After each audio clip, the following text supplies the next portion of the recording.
I spent 100 days in Minecraft SMP on my friend's server and he deleted it. I'm not very happy. It's reset. It's gone. Anyway, here's a guide to observers.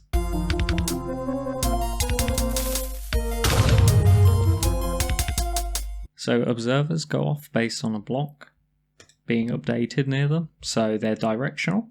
That's what this arrow, if you can see it on the side, is. Triangle.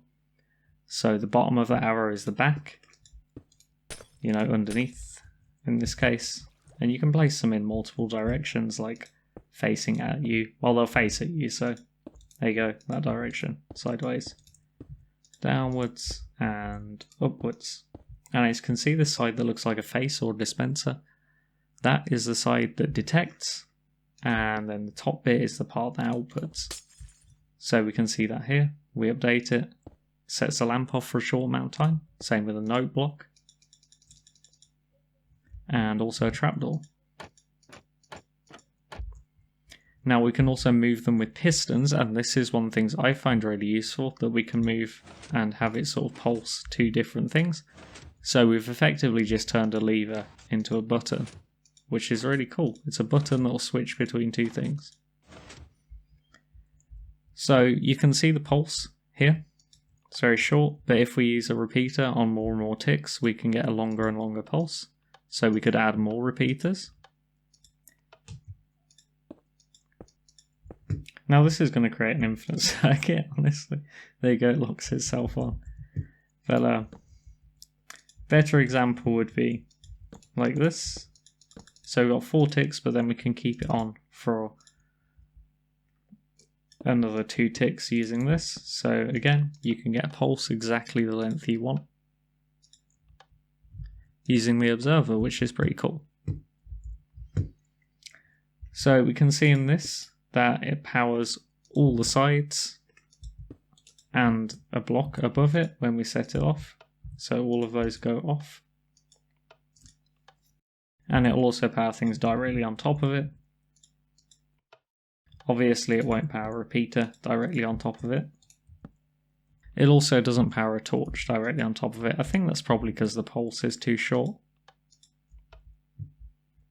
So you can actually put them in a line, like I've done here, and I've used trapdoors to make one of them faster. So if we just turn this on, you can see the trapdoor one goes off first, because the trapdoor goes off as soon as the observer goes off, which sets the next one off, so it's like effectively half the length, which is pretty cool, because it means you can quickly get this redstone signal. Oh, and also they are way less laggy, apparently, than redstone, probably because no lighting.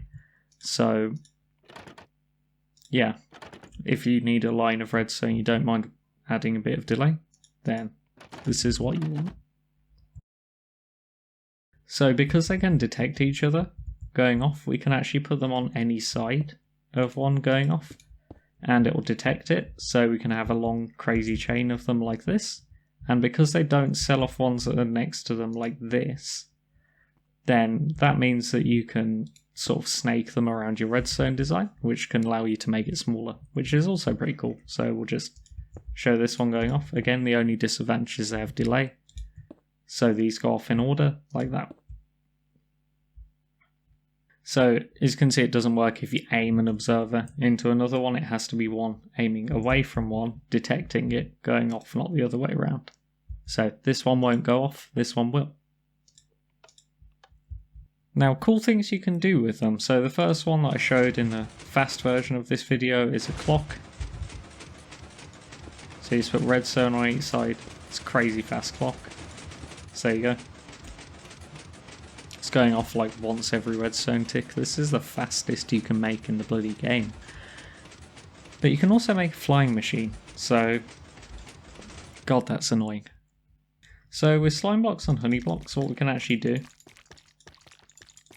is we just have to connect a slime block and honey block to a piston with an observer like this, and then have a piston and observer pair facing that one, so it pulls it every time. And then if we update this block, so this one isn't working because they pull each other, whoops. So there we go, we'll make that a bit better. So again, the one gets pulled, that sets its observer off, which makes it push, and then that means this one will move, get set off and pull the other one. So if we just go bam, there we go. There you have it. You've got a flying machine. Oh, and because it's honey blocks, it's way more secure for pulling me as well than a slime block off. So yeah, that's observers. Hope you enjoy using them, and hope this helped you if you were confused about them. I've been Night and Died. See you in the next one.